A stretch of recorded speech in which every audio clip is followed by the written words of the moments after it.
할렐루야! 한 주간 평안하셨습니까? 오늘도 이 영상 예배에 참석하신 여러분을 주님의 이름으로 환영합니다. 날씨가 정말 춥습니다, 여러분.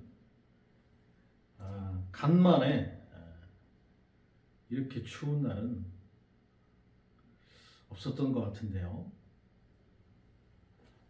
정말 자연이 우리에게 말하고 있는 것 같습니다. 제발 잘 좀 해라.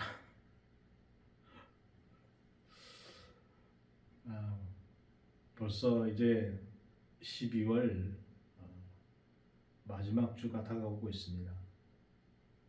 자, 그래서 올 한 해를 돌아보고 또 하나님께서 우리에게 말씀하시는 그것들을 다시 한번 돌아보는 귀한 시간이 되었으면 좋겠습니다. 자, 그래서 오늘은 전도서 11장 9절부터 12장 8절까지 창조주를 기억하라 라는 제목으로 여러분과 은혜를 나누고자 합니다. 이제 얼마 지나지 않으면 2024년이 시작될 것입니다. 자, 우리가 새해가 되면 우리는 서로에게 인사를 하겠죠. 해피 뉴 이어라고 인사할 거예요.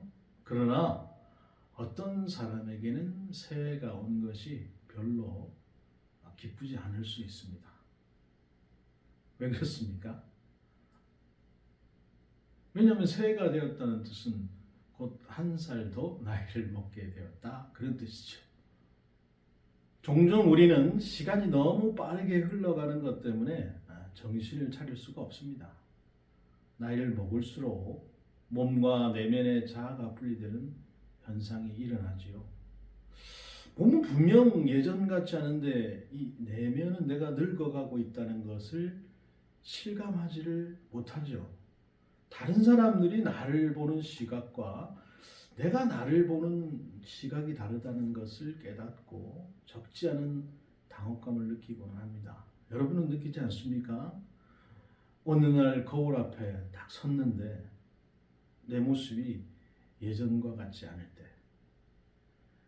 뭔가 내가 이전에는 좀 빨랐는데 몸이 내 마음대로 움직이지 않을 때, 자, 여기에 우리가 어떻게 대처를 해야 될까요? 나이 든다는 것 자체를 우리가 부정하고 정신 승리를 시도해 볼 것일까요? 아니면 나이 드는 것을 우리가 받아들이고 우울하게 살아야 할까요? 오늘 말씀에서 전도자는 우리에게 이 두 가지의 길을 뛰어넘어서 현실에 발을 딛고 더욱 활력 있는 삶을 살아갈 수 있는 길을 세 가지 명령으로 우리에게 알려주고 있습니다. 자, 그 첫 번째는 현재를 즐거워하라 라고 하는 긴박한 명령입니다. 11장 7절에 보면 빛은 실로 아름다운 것이라 눈으로 해를 보는 것이 즐거운 일이로다 라는 말씀이 나와요. 빛은 실로 아름다운 것이다. 이 말 저는 100% 동의합니다만, 왜냐하면 제가 여러 가지 하는 일들이 있는데 그 중에 사진 찍는 일도 그 일 중에 하나인데요. 그런데 사진을 가리켜서 빛의 미학이라고 우리가 부르잖아요. 그러니까 해 뜨기 전의 빛이 가장 아름답다고 해서 우리가 흔히 이 시간을 매직 아워 또는 골든 아워 이렇게 부르기도 하는데요. 그러니까 사진 찍는 사람들은 빛이 그려내는 이 아름다운 순간들을 포착하기 위해서 이 영하의 날씨에도 좋은 사진 찍는다고 이른 새벽부터 밖에 나가는 사람들이 있습니다. 하지만 다른 시간에도 빛은 늘 아름답죠. 한낮의 밝은 태양과 저 떠가는 흰 구름을 보는 것도 아름답고요. 한밤의 달빛과 별빛을 보는 것도 아름답습니다. 우리가 어떻게 빛의 아름다움을 볼 수 있습니까? 그것은 살아있기 때문에 가능한 일이에요. 살아있기 때문에 우리가 눈을 떠서 하나님이 지으신 이 세계의 아름다움을 볼 수 있다는 거죠. 살아있기 때문에 봄에 피는 화려한 꽃을, 여름에 푸른 바다, 가을에 고운 단풍, 겨울에 흰 눈을 우리가 볼 수 있는 거죠. 그 아름다움을 볼 때 우리 마음이 기쁘고 즐겁잖아요. 만약 우리가 어두컴컴한 저 방구석에 처박혀 있기만 한다면 이 아름다움을 맛보고 즐길 기회를 그냥 다 날려버리죠. 그리고 그저 시간만 때우고 있다면 이거야말로 진짜 얼마나 어리석은 일입니까? 8절에 보면 사람이 여러 해를 살면 항상 즐거워할지로다 그랬어요. 사람이 여러 해를 사는 동안에 항상 즐거워하라고 명령하는데 내가 아직도 발견하지 못한 아름다움이 있다면 끝까지 찾아내서 할 수 있는 한 최대한 그것을 즐기라 이렇게 명령하는 거죠. 자, 이 말은 모든 사람에게 다 해당되는 권면이지만 전도자가 특별히 간곡하게 당부하고 싶은 대상이 있어요. 그게 누구이겠습니까?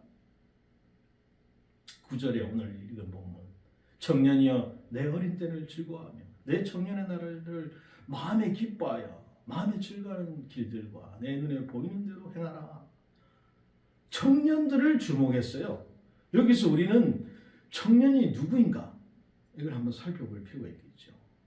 현재 대한민국 법령이나 조례 대부분이 만 18세부터 만 나이가 없어졌습니다만 39세까지를 청년으로 정의하고 있다고 해요.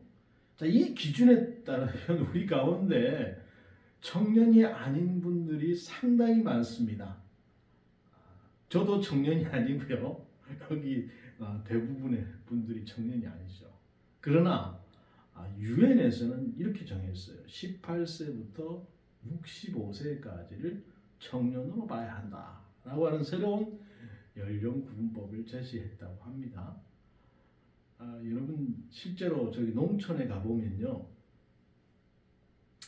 우리 셋째 형님이 자꾸 등장하는데 몇 주 전에도 제가 말씀드렸잖아요. 65세인데요. 청년회장을 맡고 있어요. 65세 청년회장. 옛날이면 뭐 상상도 못할 일이죠. 그러니까 중요한 것은 여러분 이 전도자의 기준입니다. 그러니까 우리가 전후 맥락을 우리가 살펴볼 때 전도자는 몸과 마음이 이 노후의 쇠락 과정에서 아직 들어가지 않은 모든 사람들이 다 청년이다 이렇게 보고 있는 것 같아요. 자, 이 점에서 우리의 대부분은 아직 청년에 속해 있다고 봐야 마땅합니다. 감축드립니다, 여러분. 우린 다 청년입니다, 아직. 그러므로 전도자의 권면은 우리보다 어린 사람뿐만 아니라 바로 우리들에게 해당되는 말씀이에요. 전도자가 말합니다. 청년들이여, 청년의 때를 즐겨라. 내 마음과 눈이 원하는 길을 따라 살아라. 자, 여러분 이 말씀을 들으면 어떻습니까? 대충 들으면 젊을 때 먹고 마시고 향락에 빠져서 지내라 그런 말처럼 들리잖아요. 하지만 전도자는 이미 우리가 저 2장에서 이렇게 사는 것이 얼마나 헛된 것인가에 대해서 자신의 경험을 바탕으로 길게 설명을 한 바가 있습니다. 그러므로 이 말을 네 마음대로 살아라 그런 말로 가볍게 들을 말은 아니죠. 전도자의 요지는 다음과 같습니다. 너는 아직 젊으니까 온몸으로 젊음을 최대한 활용해라. 내가 신체적으로 정신적으로 관계성 면에서 왕성할 수 있는 그 시절에 최대한 즐거워하고 행복하고 유쾌하게 살아라. 이것이 하나님께서 너희들에게 명하신 것이다. 아멘. 하나님께서 우리에게 이 명령을 주실 뿐만 아니고요, 그렇게 살 수 있는 능력 또한 선물로 주셨습니다. 그러니까 그렇게 살아야 되겠죠. 저 미국의 뉴 세인트 앤드류 대학의 철학 교수인 더글라스 존스라는 분이 자신의 저서에서 이런 말을 한 적이 있습니다. 기독교 문화가 교회사 곳곳에서 실패한 이유는 1차적으로 불충분한 신학 교육이나 형편없는 교리나 부적절한 복음 전도나 약한 리더십 때문이 아니라 바로 기쁨의 결여 때문이다 라고 했어요. 자, 이분 말씀처럼 기쁨과 즐거움은 기독교 신앙의 본질적이고 핵심이 되는 요소입니다. 기쁨과 즐거움이 가득 찬 그 공동체가 세워지면 복음의 전도가 저절로 힘차게 이루어질 것이라는 거죠. 다음 세대가 자연스럽게 부모의 세대의 그 신앙과 가치관을 따라 살고자 한다는 것이죠. 기쁘고 즐겁게 살지 않는 것은 하나님 명령에 불순종하는 것입니다. 이것이 죄인 이유는 하나님의 성품에 대한 부정이기 때문에 그렇습니다. 마음속에 쓴 뿌리를 키우고 인생을 우울하게 사는 것은 실질적으로 하나님을 비난하는 것이나 마찬가지라는 거예요. 우리 하나님은 선하신 분이죠. 하나님 우리에게 좋은 거, 필요한 것을 날마다 공급해 주시는 신실하신 하나님이십니다. 그러므로 우리는 짜증내고 화를 내는 대신에 아주 작은 일에도 감사하고 웃고 즐거워할 수 있어야 돼요. 우리가 하나님이 주시는 그 선한 것을 누리고 기쁘고 즐겁게 그 삶을 살아가시기를 주님의 이름으로 축복합니다. 자, 두 번째는 미래를 생각하라 라고 하는 아주 차분한 명령인데요. 그러나 캄캄한 날들이 많으리니 그 날들을 생각할지어다 라고 했어요. 아쉽게도 우리네 인생은 항상 밝은 날만 있는 건 아니잖아요. 해가 지고 캄캄한 어둠이 찾아올 때가 있습니다. 여기서 캄캄한 날들이 언제를 가리키는 것이겠습니까? 그 1차적으로는 우리가 나이가 들어서 질병이 찾아올 때를 의미합니다. 궁극적으로 인생의 모든 여정을 마치고 눈을 감게 되는 그런 날이죠. 눈을 감으면 더 이상 해를 보지 못합니다. 전도자가 12장 3절과 8절에 그날이 이르렀을 때 일어날 일들을 그림 언어로 아주 생생하게 묘사했어요. 자, 노인이 되면 여러분 어떻습니까? 먼저 이 손이 떨립니다. 그래서 바느질, 글씨 쓰는 거 쉽지가 않죠. 그날이 되면 젊은 시절 그 빳빳하게 고추 세웠던 허리가 점차 구부러지죠. 치아는 점점 약해져서 단단한 음식을 씹을 수 없게 됩니다.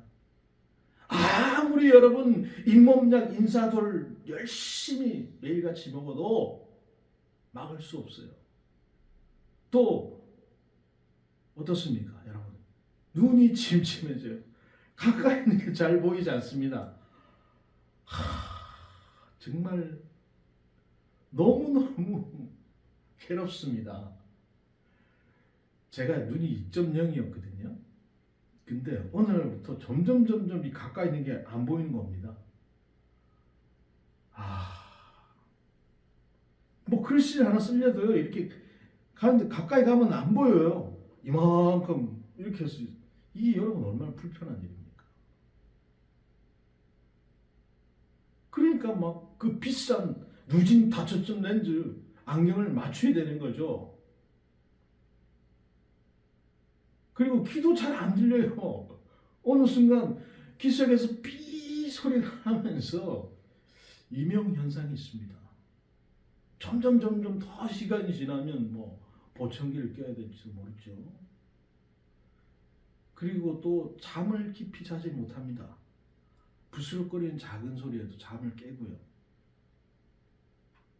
그리고 노래를 부르면 이 찬양을 할 때도 옛날처럼 고음이 잘 안 납니다. 그리고 너무 빠른 박자는 저도 찬양을 하면서도 따라가기가 벅차죠. 또 무릎이 아파서요. 계단 내려가는 것도 힘들고요. 점점 그렇습니다. 칠같이 검었던 내 머리가 어느새 눈이 덮인 백발로 변해 있는 것이죠. 이제는 이 가방도 무거워서 못 들고요. 식욕이 떨어져서 딱히 먹고 싶은 것도 없게 되는 날이 오는 것입니다. 자, 그러다가 마침내 우리는 주님을 만나게 되는 거죠. 차갑게 식은 육체는 흙으로 돌아가고요. 몸과 분리된 영혼은 하나님께 돌아가요. 여러분, 이것이 언젠가 우리에게 닥치게 될 엄연한 현실이죠. 전도자가 왜 우리에게 그날들을 미리 생각해보라 라고 했겠습니까? 앞에서는 그럼 즐겁게 살아라 라고 해놓고서는 심술궂게 여기 와서는 찬물을 확 끼얹어버리는 이유가 무엇이겠습니까? 약 올리려고요? 그렇지 않습니다. 전도자가 한 입으로 두 말을 하고 있는 게 아니죠. 전도자가 미래에 닥치게 될 캄캄한 날을 생각해 보라고 한 이유는 현재의 밝은 날들이 얼마나 소중한 것인가를 깨닫도록 하기 위해서 그렇게 한 것입니다. 끝이 있다는 것을 알아야 끝이 오기 전에 모든 순간에 최선을 다하면서 살 수 있기 때문이죠. 저는 어디를 가나 뭔가 일을 하기 시작을 하면 계속해서 막 메모를 하는 습관이 있습니다. 어디 몇 분에는 어디를 가고요, 몇 분에는 어디를 가고요. 물론 제 성격일 수도 있겠죠. 그런데 제가 왜 이런 계획표를 만들까요?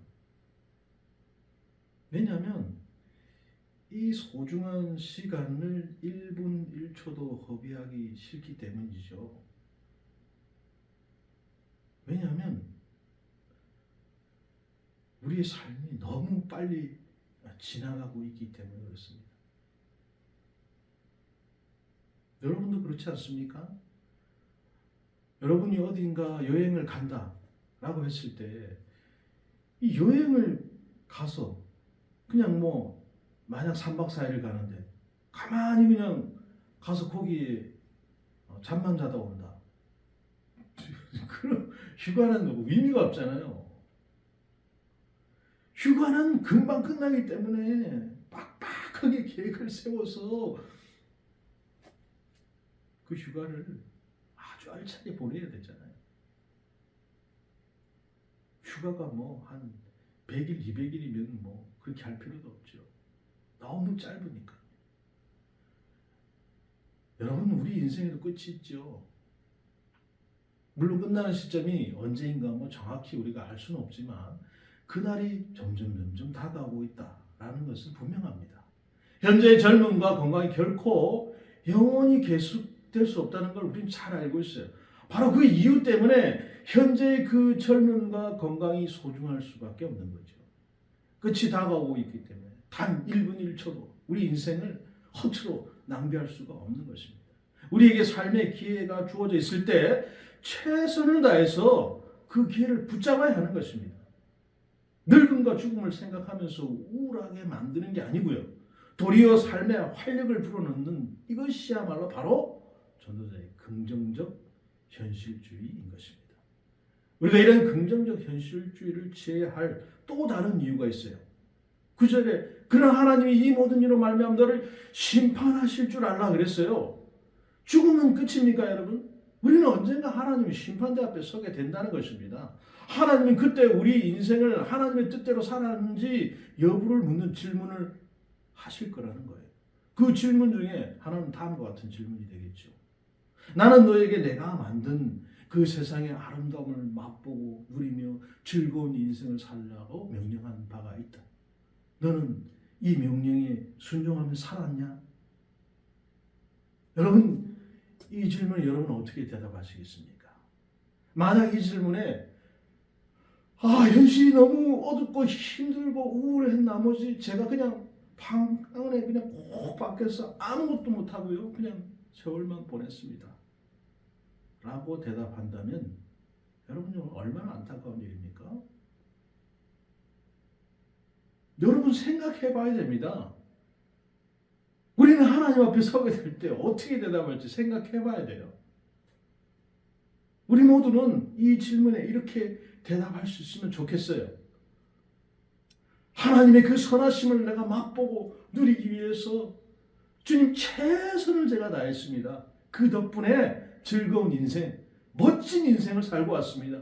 하나님 정말 감사합니다. 여러분, 이렇게 대답해야 되지 않겠습니까? 전도자는 특별히 청년들이 이런 인생을 살기 위해서 다음과 같이 두 가지를 주의하라고 조언해요. 10절에 그런즉 근심이 내 마음에서 떠나게 하며 악인이 내 몸에서 물러가게 하라. 첫 번째가 마음의 근심을 떠나게 하라는 거예요. 청년의 특징은 앞으로 살 날이 많이 남았다는 거죠. 자, 그러다 보니까 미래에 대한 걱정과 근심이 생기기 쉽습니다. 자, 이렇게 근심이 쌓이면 즐겁고 유쾌한 인생을 살 수 없게 되죠. 걱정, 근심이 젊음을 다 뺏어갑니다. 어떻게 해야 마음에서 근심이 떠나게 할 수 있겠습니까? 이제부터 근심하지 말아야지. 그런다고 해서 근심이 없어집니까? 안 없어지죠. 해결책은 단 하나입니다. 선하신 하나님을 신뢰하고 그분께 모든 것을 맡기는 겁니다. 내 인생의 주인은 내가 아니고 하나님이라는 사실을 영접할 때 비로소 청년이 청년답게 살아가게 되는 거예요. 그러니까 내 인생에 대해서 내가 결정하겠다고 주장을 하는 게 아니고요. 하나님이 내 인생을 주장하니까 하나님께 매일 물어보겠죠. 주여, 제가 이 일을 하려고 합니다. 어떻게 해야 되겠습니까? 주님, 내가 이 길을 가고자 합니다. 주님, 어떻게 해야 되겠습니까? 물어보며 선택하겠죠. 그런데 내가 주인인 청년은요, 물어보지 않습니다. 기도하지 않습니다. 말씀 보지 않습니다. 그러니 주님이 그 길을 인도하고 싶어도 무슨 길인지 알 수가 없는 거죠. 우리 청년들을 잘 들으셔야 됩니다.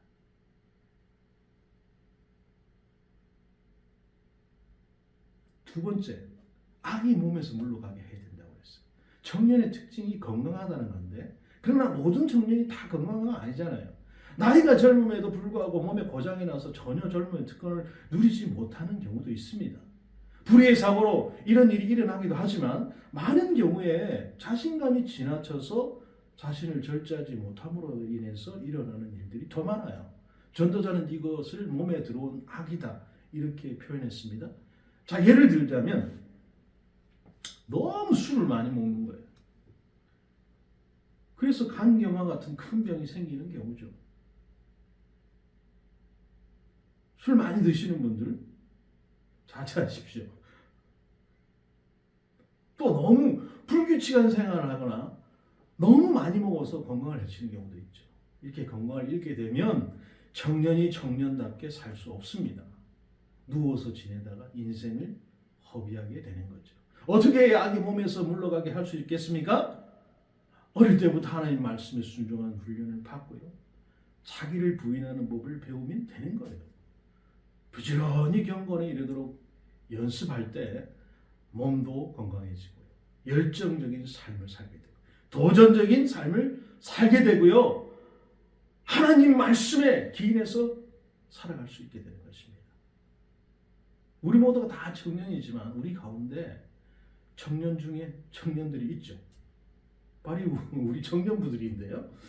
우리 청년부가 이 하나님을 신뢰하는 믿음으로 마음에서 근심을 떠나가게 하고 경건의 연습을 통해서 악이 내 몸에서 물러가게 할 수 있기를 기도합니다.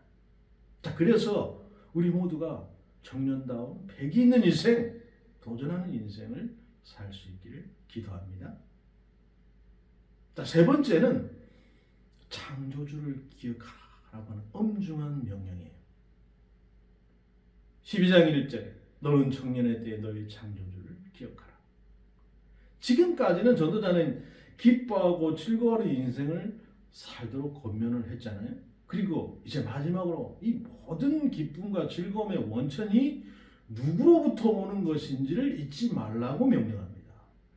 우리가 기쁘고 즐거운 인생을 살 수 있는 것은 당연한 일도 아니고요. 저절로 되는 일도 아닙니다. 우리를 만드신 분이 계시기 때문에 가능한 일이죠. 동시에 그분이 우리를 위해서 좋은 선물을 주셨기 때문에 가능한 일이에요. 자신의 의무이기 때문에 그분이 이렇게 하신 것이 아닙니다. 선한 것은 단 하나도 찾을 수 없는 지옥 같은 세상을 만들어 놓으셨다고 해서 아무도 그분께 의의를 제기할 수 없죠. 그럼에도 불구하고 이 아름다운 세상을 만드시고 인간의 죄악에도 불구하고 여전히 선함이 남아있는 세상을 유지하시는 이유는 오직 그분이 선하시기 때문에 그런 것입니다.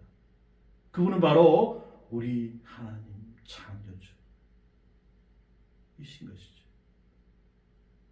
누가 이런 질문을 던질 수 있습니다. 그냥 즐겁게 살면 그만인 거 아닙니까? 꼭 우리가 창조주 하나님을 기억할 필요가 있습니까? 이 질문에 여러분, 네, 꼭 필요합니다 라고 답하지 않을 수가 없는 거죠. 여러분이 생일 선물을 받으면 기뻐하고 즐거워하지 않습니까? 어떤 생일 선물이 가장 기억에 남습니까? 저는 여러 가지 생일 선물을 기억합니다만 저는 우리 딸내미가 저한테 썼던 생일 카드가 생각납니다. 왜냐고요? 거기에는 엄마보다 아빠를 더 많이 사랑해요 라고 써있더라고요. 아빠 사랑해요 라는 글을 그림으로 써서 글자로 써서 주기도 했죠. 물론 요즘에는 제발 좀 써달라 통사정을 해도 안 써줍니다. 머리 컸다는 얘기죠.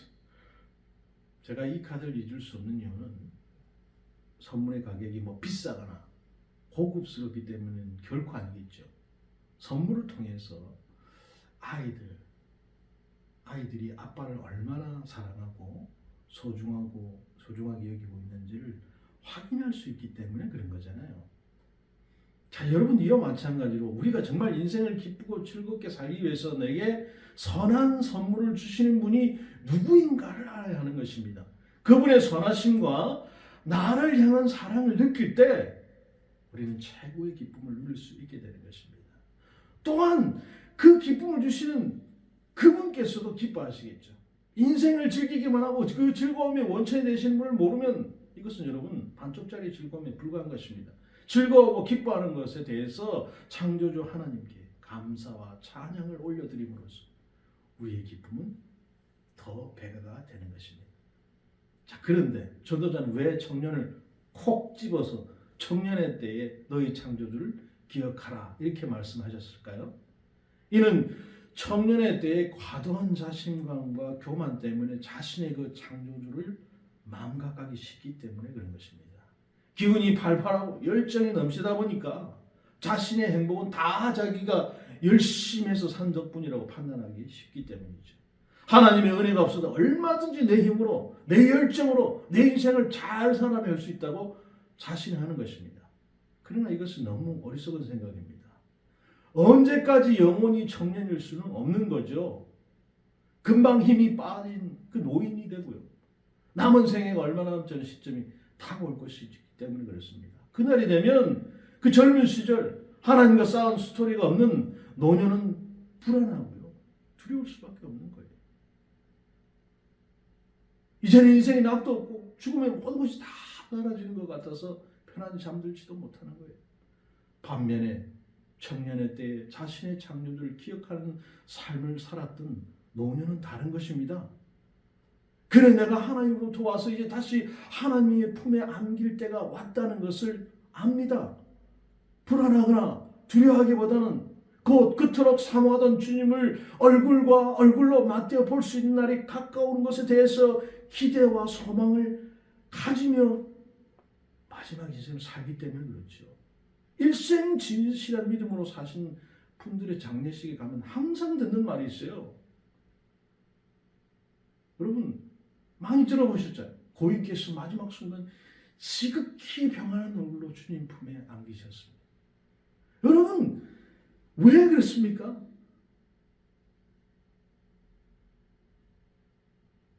일평생을 그렇게 살았기 때문에 그 마지막 순간 주님의 얼굴 보는 거예요. 그러니까 편안한 얼굴로 주님 품에 안겨요. 결국 어떤 청년으로 살았느냐가 어떤 노년이 되는가를 결정하는 거예요. 오직 창조주 하나님만이 청년이든 노인이든 모든 인생을 정말 아름답고 행복하게 만드실 수 있는 것입니다. 그분만이 쉬지 못하는 마음속 열기를 가라앉히고요. 고요함과 차분함을 주실 수 있어요. 그분만이 우리 안에 있는 죄의 근원과 부패한 본성을 정화시켜서 우리를 거룩하게 만드실 수 있는 분이에요. 평화롭고 복된 인생의 마지막을 맞이하려면 우리는 청년의 때부터 우리의 창조주 하나님을 기억하고 그분과 동행하는 삶을 살아야 하는 것입니다. 우리가 창조주 하나님을 기억함으로써 정말 즐거운 인생, 기쁨이 충만한 인생, 늘 하나님의 은혜 가운데 임하는 그런 인생을 살기를 축복합니다. 그리고 때가 되었을 때 그리스도와 함께하는 이 복된 노년을 충분히 즐길 수 있기를 주님의 이름으로 축복합니다.